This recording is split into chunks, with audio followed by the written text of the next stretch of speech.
শুভ দুপুর। সবাই কেমন আছো? দেখো আমি এটা কি কেটেছি।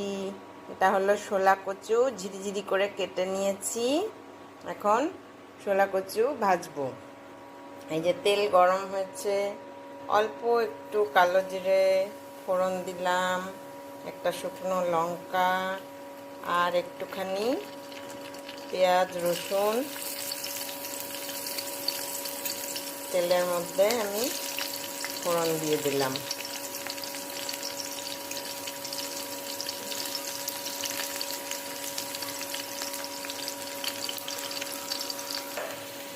ফোড়নটা হালকা ভাজার পরেই আমি কচুগুলো দিয়ে দিচ্ছি।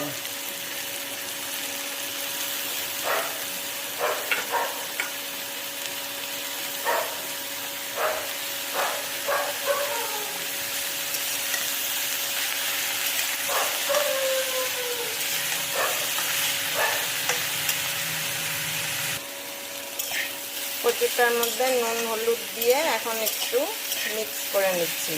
বেশি নুন দিও না তোমরা, কেন কি এটা কমে একদম অল্প হয়ে যাবে। বুঝে শুনে নুন দাও, অল্প করে, পরে লাগলে না হয় একটু দিয়ে দেবে। এখন এটা আমি ঢেকে দেব। এটা হলো ছোট ছোট মাগুর মাছ। মাগুর মাছের এখন ঝোল বানাবো। এই তেল গরম বসিয়েছি, আর এখানে যে কচুটা এরকম হয়েছে, তারপরে একটু লঙ্কা, কাঁচা লঙ্কা দিলাম। আবার একটু ভাজা ভাজা হোক, ভালো করে পুরো ভাজা ভাজা হবে, তারপরে নামাবো। এখানে তেল গরম হয়ে গেছে, আমি এই মাছগুলো ছেড়ে দিচ্ছি।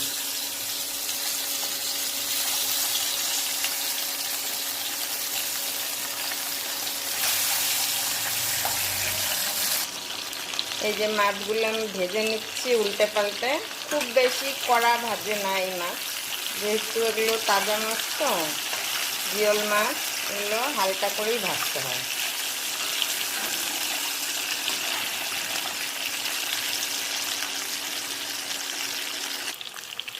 মাছগুলো ভাজা হয়ে গেছে, এখন তুলে নিচ্ছি। শোলা কচু বাটাটা মানে ভাজাটা এমনই, শোলা কচুটা নরম যে বাটার মতন হয়ে গেছে। এটা যাই হোক, ভালো লাগবে। এখানে ঝোল বানাবো মাছের। জিরে ফোড়ন দিয়ে দিয়েছি, আর এই যে বাটা, জিরে বাটা,